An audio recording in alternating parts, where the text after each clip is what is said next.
rabbit. Ang rabbit ay isa sa mga good news sa rabbit. Sila yung isa sa pinakamaswerte na sarili. Okay? And they need jade. So, ang rabbit, dahil sila ay maswerte, may expect silang big wealth. Ibig sabihin, talagang malaking swerte na darating sa buhay nila. Opportunities, transactions, promotion, everything big. So this one, we have the mystic knot. It's a triple eight. Ibig sabihin, mystic knot, undying and never-ending love. Ibig sabihin, never-ending love, never-ending love. So, kaya nga mystic, marami siyang nagagawa sa buhay natin. So, since the rabbit, they have this big wealth with them. So, to activate the big wealth and invite the big wealth, they need the mystic knot. Parang talik ka, kaya nga, mystic knot. So, ibig sabihin, ano siya, imagine mo na lang siya, inaalis mo yung tali, and then you get the, hilain mo yung big wealth to come into you.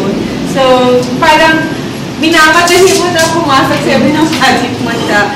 And then we have the elephant, kasi ito, ibig sabihin yung future, good descendants luck, so good luck siya, protection, it's all there. Tapos, productivity, kasi ang ox, hindi lang siya, dahil ox ito, pang burglary, but symbol din siya ng productivity, symbol din siya ng production, symbol din siya ng sipag at syaga. Kaya nandito to kasi, since you have the big wealth, it doesn't mean to say, okay, I'm good kasi may big wealth ako for 2014. You have to work for it. Para yung premyo na yun, yung price na yun, makukuha mo talaga siya. Now, we have the PEL just to make sure na talaga all good kasi may slight of accident and illness ang rabbit. So, we need the PEL to get rid of the bad luck and just get the good luck. Kaya kailangan natin ito. And then, we have the lettuce. Ang lettuce kasi, ibig sabihin, this is 100 kinds of good fortune. So, 100 na klaseng good fortune ang darating sa'yo. So, ibig sabihin, alin man doon, they're all big wealth. And then, this one is very important for all the rabbits to have is the lotus. Why?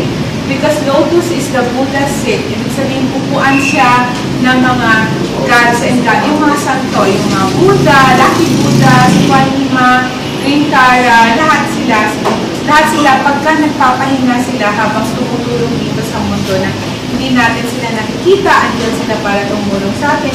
Pag napapagod sila, pag may lotus ka sa bahay, yun yung doon sila umuupo para magpahinga. So, kasi upuan nila yun, pagod sila, nakita nila meron ng lotus. So, it symbolizes that you attract good luck into your life. So, that's all about rabbit. So, they need this one. It's made of jade. Kaya talagang must have for all the rabbits.